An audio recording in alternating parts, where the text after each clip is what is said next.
Hello my dear friends, ఈరోజు మనము railway ఎగ్జామ్స్లో మరియు డిఎస్సిలో ప్రముఖ పాత్ర పోషించేటటువంటి రేఖాగణితం గురించి నేర్చుకుందాం. రేఖాగణితం అనేది గణిత శాస్త్రంలో ఆకారాలు, పరిమాణాలు మరియు స్థానాల గురించి అధ్యయనం చేసే ఒక ముఖ్యమైన విభాగము. అయితే ఈ జామెట్రీ అనేది రెండు గ్రీకు భాషా పదాలైనటువంటి జియో మరియు మెట్రిన్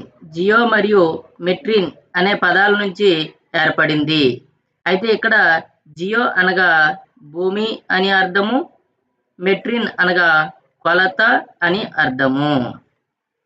ఈ బిందువుకి పొడవు గాని, ఎడల్పు గాని, మందం గాని, వైశాల్యం గాని ఉండవు. కాబట్టి ఈ బిందువు అనేది ఒక శూన్య పరిమాణాన్ని కలిగి ఉంటుంది. అయితే ఈ బిందువు అనేది ఖచ్చితమైన స్థానాన్ని సూచిస్తుంది. అయితే ఈ బిందువుని సాధారణంగా A, B, C and so on capital లెటర్స్తో సూచించడం జరుగుతుంది. ఇక్కడ చూడండి, బిందువుకి ఎలాంటి పరిమాణం అనేది ఉండదు. కాబట్టి బిందువు శూన్య పరిమాణాన్ని కలిగి ఉంటుంది. బిందువు ఖచ్చితమైన స్థానాన్ని సూచిస్తుంది. ఈ బిందువుని క్యాపిటల్ లెటర్స్తో సూచించడం జరుగుతుంది. నెక్స్ట్ చూడండి, రేఖ అనేది పొడవు ఉండి వెడల్పు లేదా మందం లేని బిందువుల యొక్క అనంతమైన సముదాయము. చూడండి, ఇది ఒక రేఖగా తీసుకున్నట్లయితే దీనికి పొడవు మాత్రమే ఉంటుంది. వెడల్పు కానీ, మందం కానీ, వైశాల్యం కానీ ఉండవు. కాబట్టి రేఖ అనేది పొడవు ఉండి వెడల్పు లేదా మందం లేని బిందువుల యొక్క అనంతమైన సముదాయంగా చెప్పవచ్చు. ఇది రెండు దిశలలో, ఇది ఒక దిశ అనంతంగా విస్తరిస్తుంది.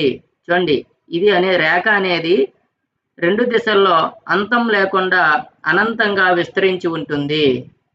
దీనికి ఒకే ఒక పరిమాణం ఉంటుంది, అది పొడవు మాత్రమే. చూడండి, ఇక్కడ పొడవు మాత్రమే ఉంటుందని చెప్పాం. తర్వాత దీనికి ఎలాంటి ప్రారంభ బిందువు కానీ అంత్య బిందువు కానీ ఉండదు.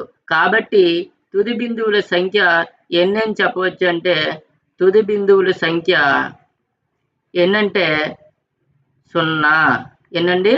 సున్నాగా చెప్పవచ్చు. తుది బిందువుల సంఖ్యని 0. నెక్స్ట్ వన్ చూసినట్లయితే రేఖాఖండము రెండు బిందువుల మధ్య కనిష్ట దూరాన్ని, రెండు బిందువులుగా తీసుకుంటే ఏ మరియు బి బిందువుల మధ్య కనిష్ట దూరాన్ని రేఖాఖండంగా చెప్పవచ్చు. ఈ రేఖాఖండంలో తుది బిందువుల సంఖ్య, ఇది ఒక తుది బిందువు. కాబట్టి తుది బిందువుల సంఖ్య 2గా చెప్పవచ్చు. ఈ రేఖాఖండానికి నిర్దిష్టమైన పొడవు ఉంటుంది. చూడండి, ఇక్కడి నుంచి ఇంతవరకు కూడా పొడవు ఉంటుంది. ఏబి అనే పొడవును కలిగి ఉంటుంది.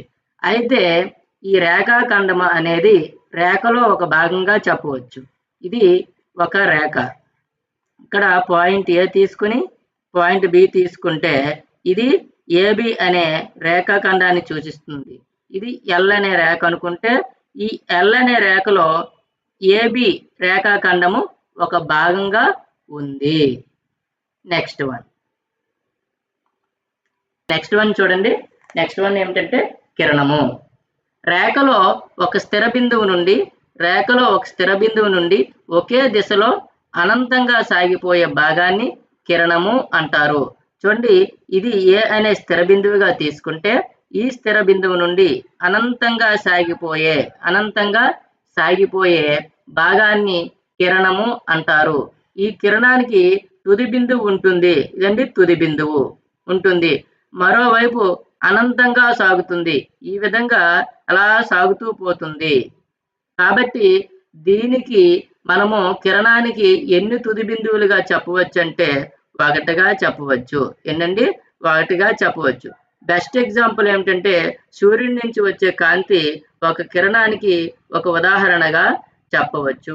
రేఖాగణితము గణిత శాస్త్రంలో ఆకారాలు, పరిమాణాలు, స్థానాల గురించి అధ్యయనం చేసే భాగమే రేఖాగణితం. ఈ జామెట్రీ అనే పదము జియో మరియు మెట్రిన్ అనే 2 గ్రీకు భాషా పదాల నుండి ఏర్పడింది. జియో అనగా భూమి అని అర్థము, మెట్రిన్ అనగా కొలత అని అర్థము. తర్వాత బిందువు. బిందువుకి పొడవు కానీ, వెడల్పు కానీ, మందం కానీ ఎలాంటి పరిమాణాలు ఉండవు. ఎలాంటి శూన్య పరిమాణం కలిగిన జ్యామితిలో అతి ప్రాథమిక భావనను బిందువుగా చెప్పవచ్చు. ఈ బిందువు అనేది ఒక ఖచ్చితమైన స్థానాన్ని సూచిస్తుంది మరియు ఈ బిందువును క్యాపిటల్ లెటర్స్తో సూచించడం జరుగుతుంది. నెక్స్ట్ వన్ రేఖ. రేఖ అనేది పొడవు ఉండి వెడల్పు కానీ మందం కానీ లేనటువంటి బిందువుల యొక్క అనంతమైన సముదాయము. అయితే ఈ రేఖ అనేది 2 దిశల్లో అంతం లేకుండా అనంతంగా విస్తరించి ఉంటుంది. దీనికి ఒకే ఒక పరిమాణం ఉంటుంది.